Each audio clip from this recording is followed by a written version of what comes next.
अस्सलाम वालेकुम व्यूअर्स, विच पाकिस्तान का नया एपिसोड लिए मैं हूं आपका मेजबान अब्दुर्रहमान। दुनिया में तेल पैदा करने वाली सबसे बड़ी कंपनी सऊदी अरामको को पाकिस्तान के अंदर इन्वेस्टमेंट की इजाजत मिली है।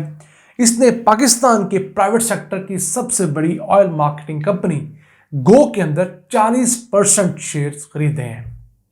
ये $100 मिलियन की इनिशियल इन्वेस्टमेंट है। अब गो कंपनी पाकिस्तान के प्राइवेट सेक्टर में सबसे बड़ी कंपनी है जिसके सबसे ज्यादा पेट्रोल पंप्स हैं।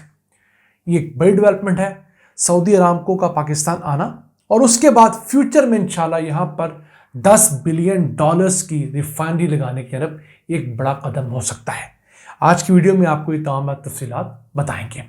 हुआ कुछ यूं कि कंपटीशन कमीशन ऑफ पाकिस्तान ने सऊदी अरामको को गो पाकिस्तान कंपनी के अंदर 40% इक्विटी शेयर खरीदने की बाकायदा मंजूरी दी है, जिसके बाद सऊदी अरामको $100 मिलियन यानी 27 अरब रुपए की लागत से गो की 40% शेयर होल्डर हो जाएगी। फिर होगा क्या? गो का मुल्क भर में जो फैला हुआ नेटवर्क है 1200 पेट्रोल पंप्स का, उसके जरिए ना सिर्फ सऊदी अरामको अपना पेट्रोल, अपना डीजल, बल्कि अपना मोबिल ऑयल, अपने केमिकल्स, अपना ब्रेक ऑयल, न जाने कौन कौन से प्रोडक्ट्स बेच पाएगी। अब सऊदी अरामको दुनिया की 3 बड़ी कंपनीज में शुमार होती है, माइक्रोसॉफ्ट, एप्पल और सऊदी अरामको, जिनका मार्केट कैप $2 ट्रिलियन है।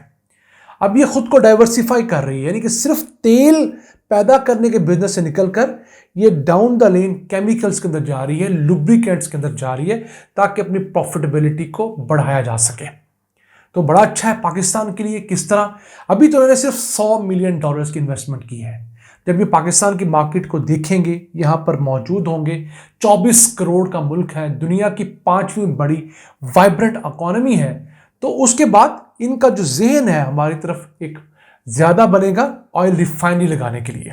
आप इस चीज़ को समझ सकते हैं कि किसी भी कंपनी ने बड़ा सुपर स्टोर खोलने की बजाय एक छोटी दुकान खोलकर आइडिया लगाया है कि इस इलाके के अंदर सेल्स भी हैं कि नहीं है।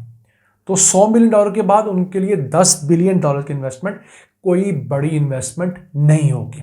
इस कंपनी ने दिसंबर 2023 में मुआहदा किया, अब इन्हें अप्रूवल मिली है और उम्मीद है 2-3 महीनों के अंदर ये पाकिस्तान के अंदर बाकायदा तौर पर हमें महसूस होगी अपनी प्रोडक्ट्स के जरिए। और फिर पाकिस्तान के अंदर इनको आते ही फायदा क्या होगा? गो कंपनी के 1200 पेट्रोल पंप्स के अलावा जो इनके ऑयल स्टोरेजेस के मुख्तलिफ साइट्स हैं, 2 लाख मैट्रिक टन वो इनको बने बनाए मिल जाएंगे। फिर पाकिस्तान के अंदर 800 टैंकर्स का फ्लीट जो है गो कंपनी का, वो इनको मिल जाएगा बना बनाया। नए सिरे से इन्वेस्टमेंट ऐसा नहीं करनी पड़ेगी। और उस फ्लीट की खासियत ये है कि वो तमाम ट्रक्स जो है, टैंकर जो है, वो सैटेलाइट ट्रैकिंग सिस्टम के साथ अटैच है, यानी कि हर टैंकर प्रॉपरली ट्रैक हो रहा है, कहाँ से चला, कहाँ रुका, कितना फ्यूल इस्तेमाल किया, कितना फ्यूल बेचा, कितना रह गया। तो बड़ी एक मॉडर्न पाकिस्तान की कंपनी थी गो नाम की। उसके बाद ये कंपनी पाकिस्तान के अंदर पहली कंपनी थी जिसने इलेक्ट्रिक चार्जर लगाया था गाड़ियों को चार्ज करने के लिए 2020 के अंदर।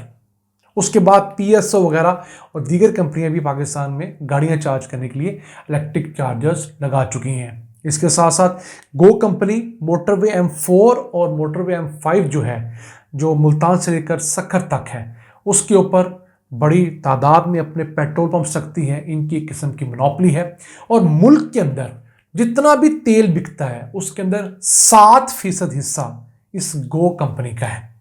और इनके पास पूरे पाकिस्तान में सबसे ज़्यादा कंपनी ओन्ड और कंपनी ऑपरेटेड आउटलेट्स हैं, यानी इन्होंने ना होने के बराबर फ्रेंचाइजीज दी हुई हैं। प्राइवेट मालिकान के जो पेट्रोल पंप्स जो गो कंपनी के नाम पर हैं वो बहुत कम है।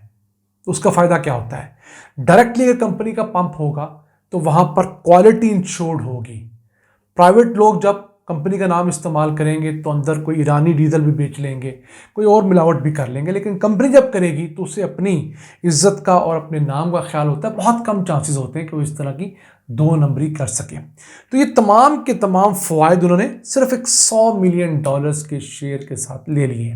हो सकता है फ्यूचर में अरामको ये सारी कंपनी ही खरीद ले जो कि पाकिस्तानी गो कंपनी है। अब देखिए दुनिया के अंदर कितनी कितनी बड़ी बलाएं हैं। अगर रेवेन्यू वाइज बात करें तो अरामको कंपनी का रेवेन्यू दुनिया के अंदर दूसरे नंबर पे आता है। सबसे बड़ी कंपनी कौन सी जिसका रेवेन्यू दुनिया में सबसे ज़्यादा है, वो है वॉलमार्ट। तो 10,616 रिटेल स्टोर्स हैं दुनिया के 24 मुल्कों के अंदर, और इनका सालाना रेवेन्यू कितना है, 611 बिलियन डॉलर्स। पाकिस्तान की टोटल जीडीपी कितनी है, सालाना 350 बिलियन डॉलर्स। हमारे जीडीपी से तकरीबन 2 गुना ज़्यादा तो इस एक वॉलमार्ट कंपनी का रेवेन्यू है, जिसके अंदर 21 लाख लोग काम करते हैं, और उन 21 लाख में से 16 लाख तो सिर्फ अमेरिका में काम करते हैं।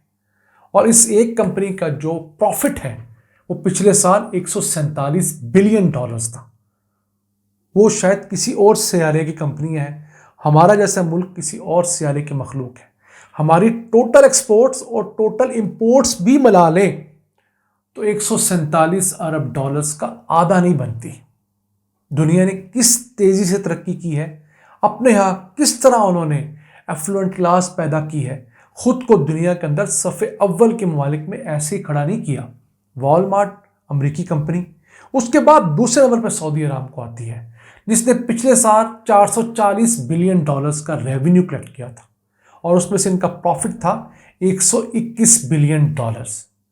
तो जिस मुल्क के अंदर इस तरह की बड़ी कंपनीज चली जाएं तो अपने साथ बहुत सारे दीगर इन्वेस्टर्स भी लेकर आती हैं। आप दुनिया को बता सकते हैं, देखिए हमारे मुल्क के अंदर अरामको आ चुकी है, तो अरामको के बाद चाइनीज़ कंपनियों का आना भी आसान हो जाएगा, चाइनीज़ रिफाइनरीज को बुलाना आसान हो जाएगा, चाइनीज़ की ओएमसी कंपनियां पाकिस्तान आएगी, रशियन आएंगी, एक लाइन लग जाती है।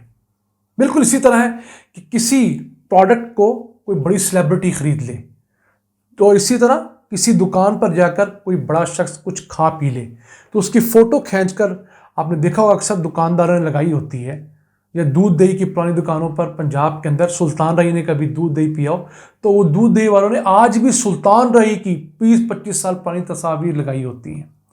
तो वही होता है कि आप लोगों को बता सकते हैं कि देखिए हमारी क्वालिटी इतनी अच्छी है कि हमारे पास इस लेवल के लोग आकर खाना खा चुके हैं, इस्तेमाल कर चुके हैं चीज़ें। तो हम पुरुमीद हैं कि ये सऊदी अरामको की डील देखने में खा छोटी हो लेकिन फ्यूचर में बहुत बड़ी होगी, पाकिस्तान के मुस्तकबिल के लिए अच्छी होगी, हमारे यहाँ बिजनेस की एनवायरनमेंट बेहतर होगी, और फिर कल को हो सकता है कि अरामको पाकिस्तान के अंदर ऑयल गैस की एक्सप्लोरेशन के अंदर आए। यहाँ पर तेल और अगर गैस ढूंढने के अंदर अरामको आ गई तो यकीन कीजिए उनके पास ना पैसे की कमी है, ना टेक्नोलॉजी की कमी है, ना ह्यूमन रिसोर्स की कमी है। तो वो इस बड़े पैमाने में पाकिस्तान के अंदर तेल गैस ढूंढ सकते हैं जितनी हम लोगों ने आज तक 76 सालों में नहीं ढूंढी, और उसके ज़रिए वो खुद भी प्रॉफिट कमाएंगे और हमें भी अपने कदमों पे खड़ा करेंगे। नाज़रीन, ये था आज का एपिसोड। हमें उम्मीद है कि ये डील पाकिस्तान के लिए बहुत अच्छी साबित होगी, बशर्ते हमारे हुक्मरान इन कंपनीज को अच्छा फैसिलिटेट करें, इनके रास्ते में आने वाले रोड़े ख़त्म करें और एक विन विन सिचुएशन क्रिएट करें कि इन कंपनीज को अच्छा प्रॉफिट हो और इसके साथ साथ पाकिस्तानियों को भी प्रॉफिट हो, पाकिस्तान की रियासत को प्रॉफिट हो, और इनमें जॉब्स पाकिस्तानियों को मिले, ताकि हम भी दुनिया के अंदर सीना चौड़ा करके बता सकें कि अब हम पहले वाला पाकिस्तान नहीं, एक न्यू वाइब्रेंट पाकिस्तान है। अपने मेज़बान अब्दुल रहमान को इजाज़त दीजिए। अल्लाह के बाद।